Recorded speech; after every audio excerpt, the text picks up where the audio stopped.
Hello everyone, তোমরা সবাই কেমন আছো? আশা করি খুব ভালো আছো। দেখো আজ আমি নিয়ে চলে এসেছি নতুন একটা রেসিপি, সুস্বাস্থ্যকর পুষ্টিগুণে ভরা চিকেন স্টু। তো দেখো, চিকেন স্টু করার জন্য প্রথমে দুটো বড় লেগ নিয়ে নিয়েছি। এরপর দেখো কড়াইতে সাদা তেল, তার সাথে একটু বাটার মিশিয়ে ওটাকে গলিয়ে নিচ্ছি। এরপর যখন গলানো হয়ে যাবে তখন গরম মশলা দিয়ে দিলাম। গরম মশলাটা হালকা ভেজে নিয়ে তার মধ্যে রসুন কুচিটা ভেজে নিচ্ছি। হালকা রসুন কুচি ভাজা হয়ে গেলে পেঁয়াজ কুচি দিয়ে দিলাম। পেঁয়াজ কুচিটা বাদামি বর্ণের হয়ে গেলে আদা কুচি দিয়ে ভালোভাবে মশলাটাকে একটু ভেজে নিচ্ছি। ভাজা হয়ে গেলে এরপর আমি পরপর সবজিগুলো অ্যাড করে দেবো। প্রথমে দিচ্ছি দেখো ক্যাপসিকাম, তারপরে দিচ্ছি বিনস, তারপরে দেবো গাজর কুচি, কয়েকটা টুকরো পেঁপে দিলাম। পেঁপে দিয়ে ভালোভাবে ওটাকে মিক্সড করে নিচ্ছি। মিক্সড করা হয়ে গেলে দেখো স্বাদ মতো লবণ দেব।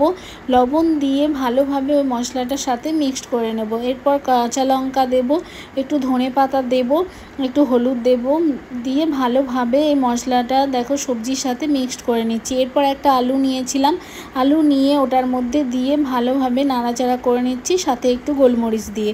তো দেখো এটা যখন পুরোটা মাখানো হয়ে আসবে তার মধ্যে চিকেনের পিস দুটোকে দিয়ে দিতে হবে। দিয়ে ওই সবজিগুলোর সাথে ভালোভাবে মিক্সড করে নিতে হবে। যখন এরমভাবে মিক্সড হয়ে যাবে তারপরে প্রেশার কুকারে আমাদেরকে দুটো সিটি দিয়ে দিতে হবে। দেখো সবজিগুলো এরম ভাজা ভাজা হয়ে আসলে হালকা তার প্রেশার কুকারের মধ্যে দিয়ে দিতে হবে। প্রেশার কুকারে সমস্ত রকমের সবজি চিকেনটা দিয়ে দেখো আমি জলটা নেব। ওই কড়াইয়ে যে মশলাটা লেগে আছে ওই কড়াইটার মধ্যে জলটা দিয়ে ভালোভাবে মশলাটাকে নিয়ে ওই মশলাদার জলটা আমি ওই প্রেশার কুকারের মধ্যে দিয়ে দেব, যাতে মশলাটা নষ্ট না হয়। দেখো প্রেশার কুকারের মধ্যে দিয়ে দিয়েছি। এরপর সিটি দেওয়ার পালা।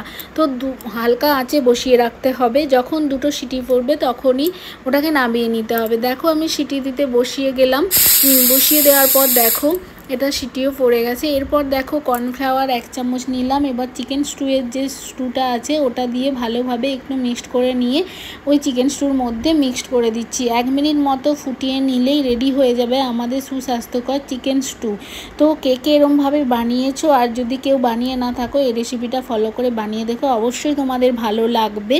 আর যদি ভিডিওটা ভালো লাগে অবশ্যই আমার চ্যানেলটাকে সাবস্ক্রাইব করে দেবে আর লাইক করে আমার পাশে থাকবে। টাটা।